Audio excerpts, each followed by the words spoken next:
All right, we're in 2 Kings chapter 2. 2 Kings chapter 2. We'll be beginning in verse 1. Last week we went through and we discussed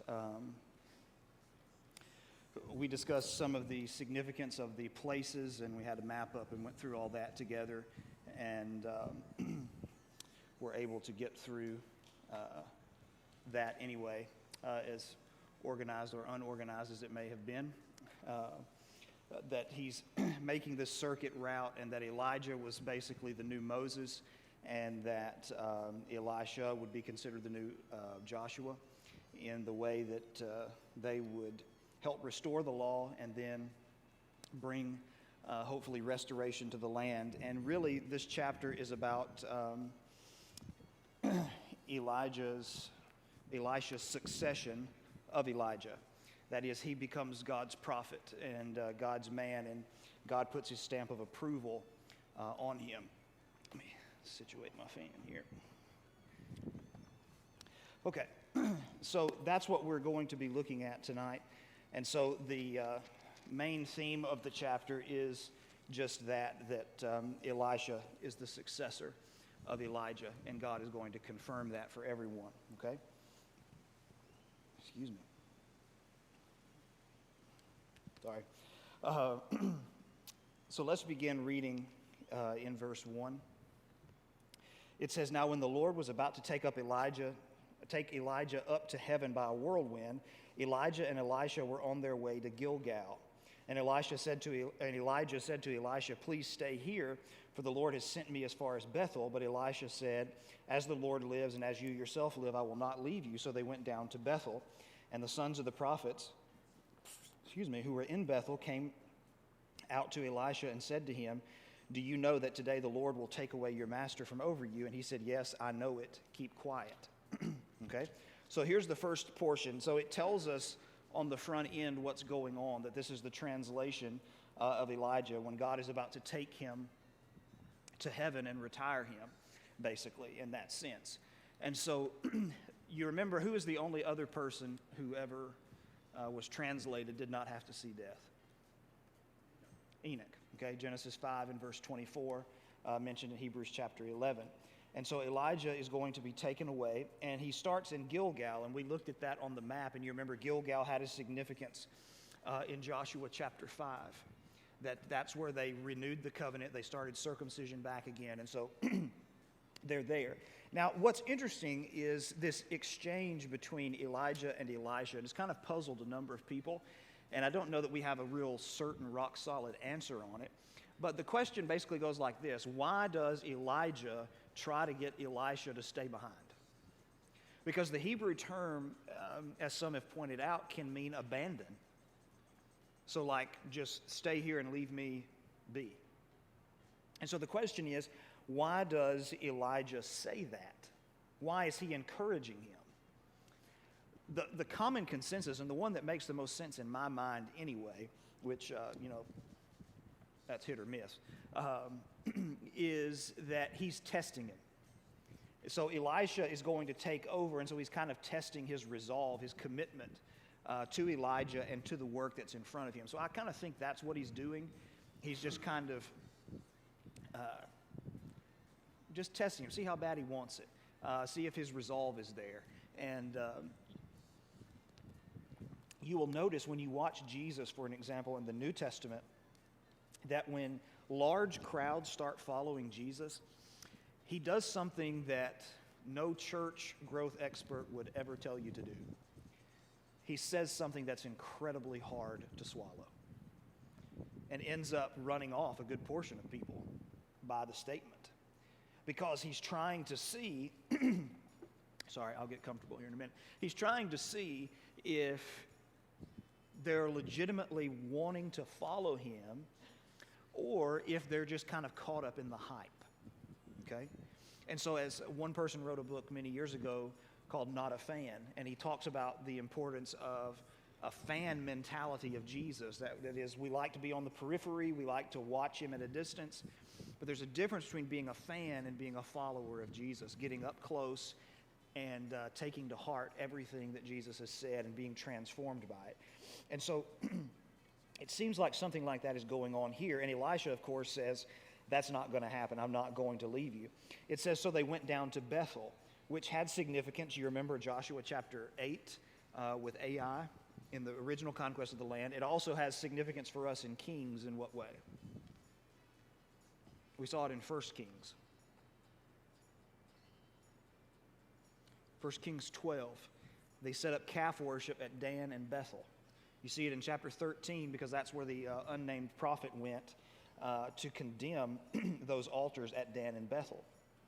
So they go down to Bethel, and the sons of the prophets who were in Bethel came out to Elisha. Now this phrase, the sons of the prophets, we'll see it a few more times as we progress in 2 Kings. But you also see some veiled references in 1 Samuel 10 and 1 Samuel 19 as well. Now what these were, and this helps us to understand that the prophets that we know about, whether on the pages of Scripture like Elijah or those that have written books like Isaiah or others, and we call those literary prophets and non-literary prophets. Literary prophets, of course, wrote books of the Bible. Non-literary prophets, they preached, but they did not write books of the Bible that we're aware of anyway, certainly none that bear their name. And so you have those two types of prophets, and we know about them by name. But there were tons of other prophets that were preaching and working at the same time that we'll never know their name until heaven itself, okay? And so you remember in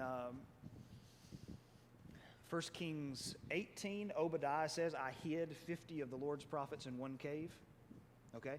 These sons of the prophets, or schools of the prophets is what they were called, was a place where they kind of were trained in their craft.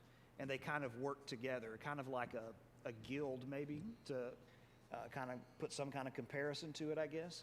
And so they would learn about the prophetic work. Of course, they were called to be a prophet by God. That was evident by their being present there and God's appearance to them and call in their life. But then they would bring them to that school and kind of train them and send them out preaching and doing things along those lines. And so that's who this is coming out to Elijah and Elisha. And Elijah, it seems, was the head of that school. Obviously, he's the main prophet. He's the one everybody knows. So it makes sense that he's kind of the guy directing the school itself as well and kind of in charge of some of the other prophets. And Elisha is going to take over that role. Well, in this chapter, he'll take over, and it's kind of seen. So they come out and say to him, do you know that today the Lord will take away your master from over you? And the word translated here, take away, is the same word used in Genesis 5:24 to describe Enoch's translation. That is, that he was taken also. And he said, yes, I know it, keep quiet. And so they're coming to him, which is interesting because they're all prophets and they all know what's going on to a degree.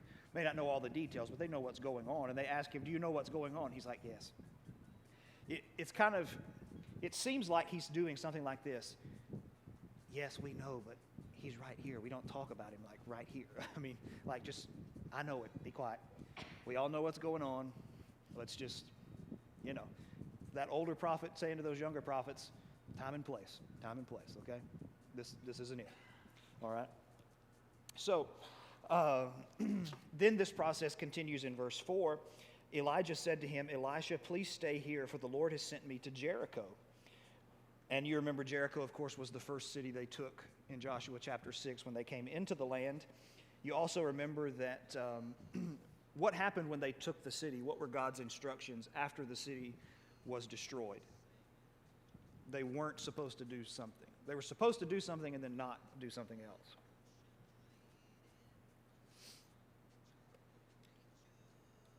They were not supposed to take anything from the city, and they were to burn the city as an offering of first fruits, okay?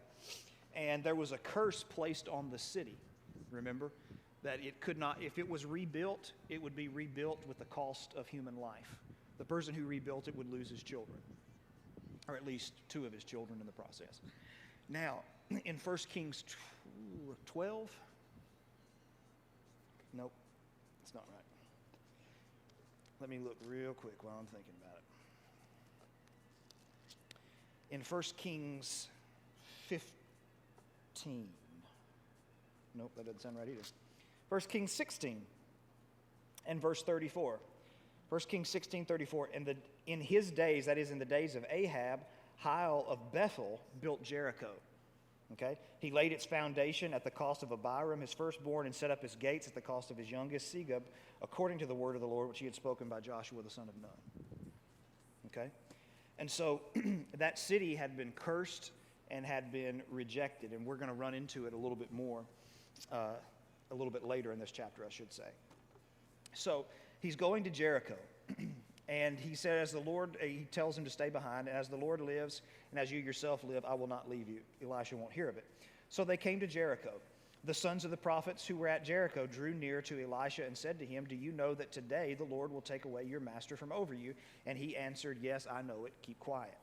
Okay, it's like everybody knows, everybody's getting excited, and he's just kind of the I guess the older, more experienced prophet saying, everybody calm down. Okay, everybody just cool it. We know what's going on. So then Elijah said to him, please stay here, for the Lord has sent me to the Jordan, that is the Jordan River, which was just a few miles away from the city of Jericho. But he said, and as the Lord lives, and as you yourself live, I will not leave you. So the two of them went on. Now 50 men of the sons of the prophets, that is the school of the prophets, also went and stood at some distance from them, as they were both standing beyond the Jordan, or both standing by the Jordan. Then Elijah took his cloak and rolled it up and struck the water. And the water was parted to the one side and to the other, till the two of them could go over on dry ground. Now, that reminds us of a couple of incidents. What is one of them? Probably the most obvious one. Parting of the Red Sea, right? Another time, though, that fits with the Moses-Joshua model that Elijah and Elisha are fulfilling is Joshua 3 and 4, when they crossed the Jordan River to enter into the Promised Land for the first time. And that one's often overlooked, but it's a tremendous miracle because the Jordan was in its flood season when that happened. And so when Elijah does this, it's kind of that, like we said last week, that going back to that Joshua imagery, that he's parting the Jordan River and coming on over. All right, so verse 9, it says, and when they had crossed, Elijah said to Elisha, ask what I shall do for you before I am taken from you. Now, one person is calculating, I don't know how accurate it is. It seems maybe a little high to me, but it could be. Has calculated that this was in the 18th year of their apprenticeship. That is, they're working together. Elijah and Elisha had worked together for 18 years. That's very possible. He didn't show his work, so I can't really, check him on it. But it's certainly been years that they're together, okay? And so this is going to be an emotional time for Elisha. And so they're kind of going through final requests. What do you want? And Elisha has a request that's rooted in an old custom. Elisha said, please let there be a double portion of your spirit on me. Now, he's asking that the prophetic mantle would be passed to him, basically, right? Let there be a double portion of your spirit. I want to succeed you. I want to take your place, which was pretty evident in 1 Kings 19. You remember when God has sent Elisha back from the mountain, and God has sent Elijah back from the mountain, and he finds Elisha who's plowing in the field. What does he do symbolically to Elisha? Put his mantle on. He took his coat off and he put it on him. Thus the prediction of the chain of succession. And so now this double portion, there are two schools of thought on this. So some people take this literally. And when they look at the number of miracles that Elijah performed and then the number of miracles that Elisha performed, they see it, I think it's 7 and 14 if I remember right. I'm not absolutely certain on it. But some people take it to mean that. I tend to think that this is probably something a little different than that. So under the old law inheritance, what did the oldest son get inheritance-wise? He got a double portion, right? So if there were 2 kids, he would get 2/3 of the estate, and one would get 1/3, and so on and so forth. Now, that's Deuteronomy 21 and verse 17. And so it seems like what he's saying is more along the lines of just that I want to be like the oldest son. I want to inherit the greater portion of this work and of this prophetic office. I think that's my personal judgment of what he's saying. But again, that's not anything I would debate anybody over either. Okay? So, and he said, that is, Elijah says to him, "You have asked a hard thing. Yet if you see me as I am being taken from you, it shall be for you. But if you do not see me, it shall not be so." So if God allows you to see me translated, that is, to behold it with your eyes, then that means that, yes, God has agreed with your request. If you don't see me, if I just kind of vanish before your eyes, which we know doesn't happen, but if that's what happens, then you're not going to take over in this prophetic office. Verse 11. "And as they still went on and talked, behold, chariots of fire and horses of fire separated the two of them." Okay? Now, again, I'm a very visual guy. Now, that can be frustrating sometimes because to visualize certain things of God is right down impossible. This is one of those things. I don't know how this goes down. It says it separates them. Well, I mean, obviously. I mean, one of them is backing up, I would certainly think. But that goes back to what does, when Jesus feeds the multitudes, this is kind of the way my little pea crazy brain thinks. So when Jesus feeds the multitude and he's dividing loaves, and of course he only has a few, how does that work? Does he like snap a side of the bread off and then pass it on, then all of a sudden another half just appears? Am I the only one that's ever, probably the only one that's ever wondered that, but you know, like, what does that look like? I mean, how do you multiply bread? I mean, I don't know. I've never seen it. And the same is true here. Obviously, chariots of fire, horses of fire. How does it come in and divide them without consuming, you know, one or the other? Obviously, it's under the control of God, but it's an extraordinary scene. And for someone who is visual like me, as I'm reading, I can visualize, even if I just read a novel, I can visualize the characters as people. And so, so when I come to text like this, it's a little bit hard for me to wrap my head around. I know it happened, but it's a little bit hard for me to see. So we've got chariots of fire and horses of fire, okay? Fire is very commonly associated with the presence of God, right? Think of the burning bush, think of Mount Sinai, so forth. So, chariots of fire and horses of fire. All right, someone read for us Psalm 104, verse 4. Psalm 104, verse 4. This is actually quoted in the New Testament in Hebrews chapter 1. Psalm 104, 4.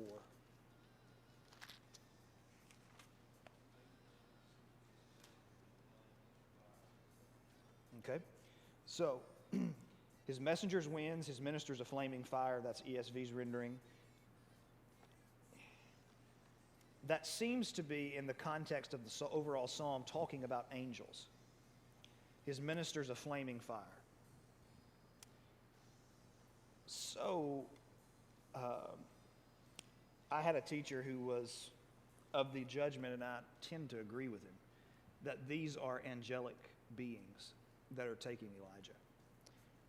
That angels can sometimes take on the form of fiery beings. As a matter of fact, that makes me think. Let me check this before I say it. I don't want to. Yes, as a matter of fact, in Isaiah 6, the seraphim, the term seraphim, those angels that were above the throne, the term seraphim literally means fiery ones. Okay? And so it seems like this is an angelic escort, which would also be consistent with what we learn in Luke 16, when how is Lazarus escorted into paradise? He's an angelic escort, okay? And so it seems like this is an angelic escort that is coming to get him, to deliver him to his destination with God, okay? And obviously fire has been important with Elijah, 1 Kings 18, a number of things, okay? So, and it says Elijah went up by a whirlwind into heaven. A whirlwind is often associated with the presence of God as well. In Job 38, when Job has been begging God to talk to him and God has been silent to him as part of the process, the Bible says that the way he answers Job is out of a whirlwind. That's how he comes to speak to him. In Ezekiel 1, when he makes this, well, you talk about a mind bender. Ezekiel 1, that vision that God gives of himself there, it's pretty mind-bending, but he appears out of a whirlwind there as well, and it's associated with his presence. And so all things that we would expect based upon what we already see. And so they take him up to heaven, and Elisha saw it, okay? So that's based upon what Elijah said. That means that he's going to take over, right? He said, if you see it, you got your wish. If you don't, you didn't, okay? So he's obviously going to see it. And he cried, my father, the chariots of Israel and its horsemen. Okay, the chariots of Israel and its horsemen. Now, there's a question about what he means by this. If you just read it, what do you think he's saying?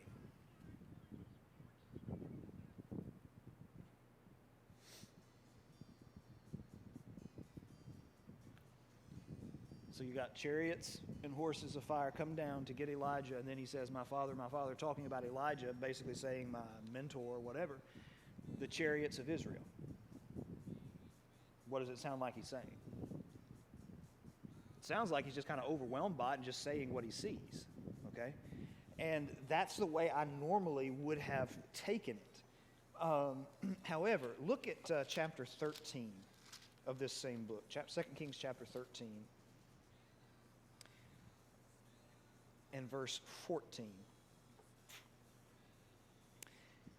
It says, now when Elisha had fallen sick with the illness of which he was to die, Joash, king of Israel, went down to him and wept before him, crying, my father, the chariots of Israel and its horsemen.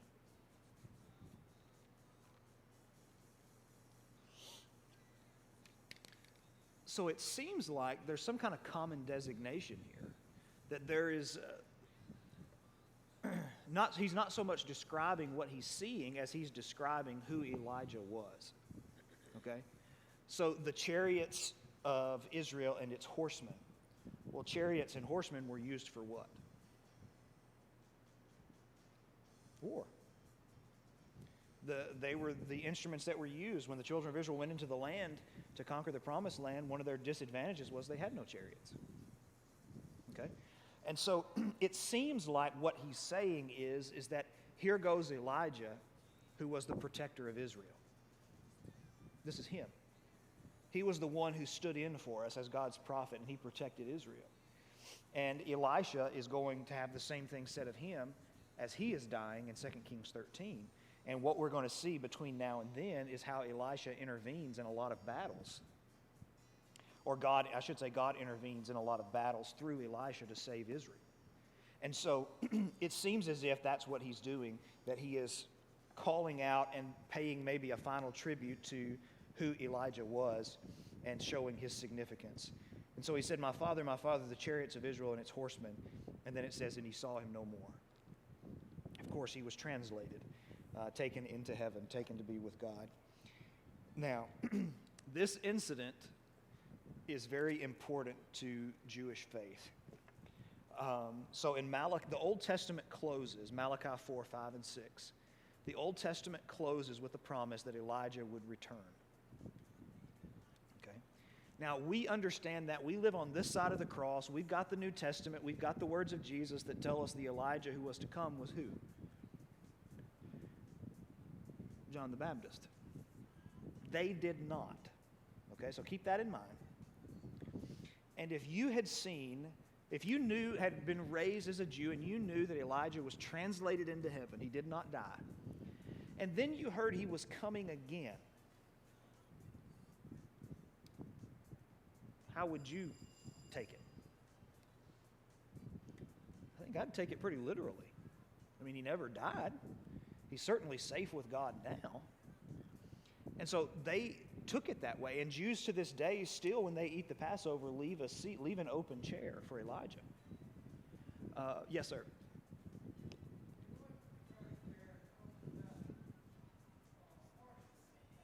Mm-hmm.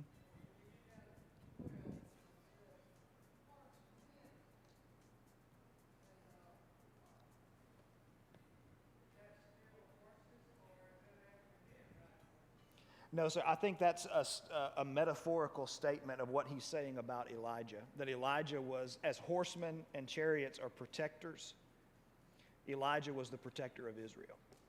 I think that's what he's saying. I don't think he's describing the scene that he just saw.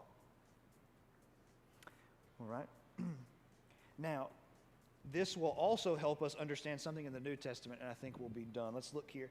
Matthew chapter 27. So again, this common conception that Elijah was taken into heaven and he never died. And the idea that he would return in some way, or could return in some way. All right, in Matthew 27, well, I guess it would help if I got to 27. Beginning in verse 45, it says, "Now from the 6th hour there was darkness over all the land until the 9th hour.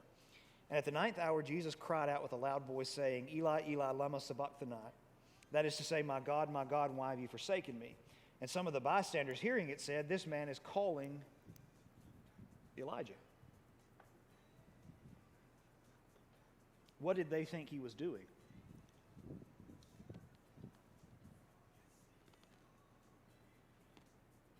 They thought he was calling out to God to literally send Elijah down and deliver him. Now, that's not what he's doing. It's a language issue is why there was confusion. But it shows you how they thought about Elijah, okay?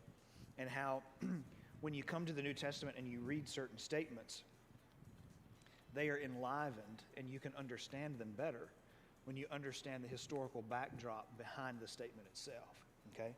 And so this is Elijah's exit from the scene. And,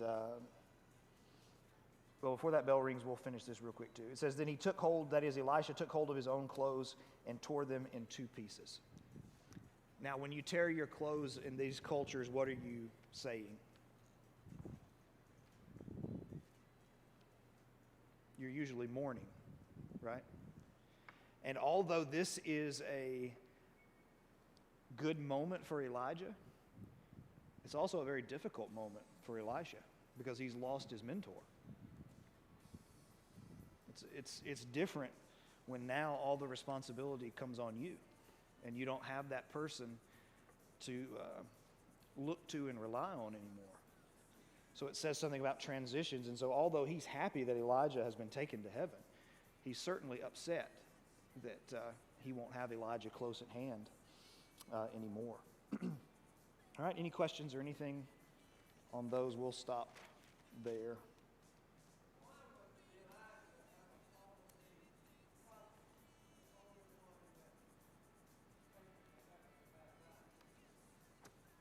I have no idea. No idea. Other than maybe, so when we started this, when we met him in 1 Kings 17, we talked about how these were battles between God and Baal.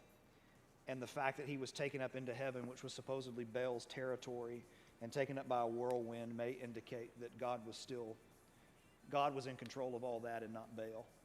And so that may be one of the reasons why he took him. I don't know. It's a good question, though.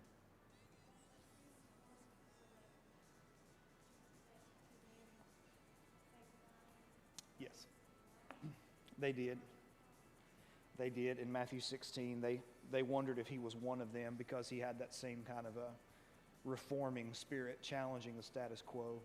And so there were certainly some comparisons between Jesus and Elijah, but more so with John the Baptist. All right. We'll pick up there, hopefully next Wednesday night.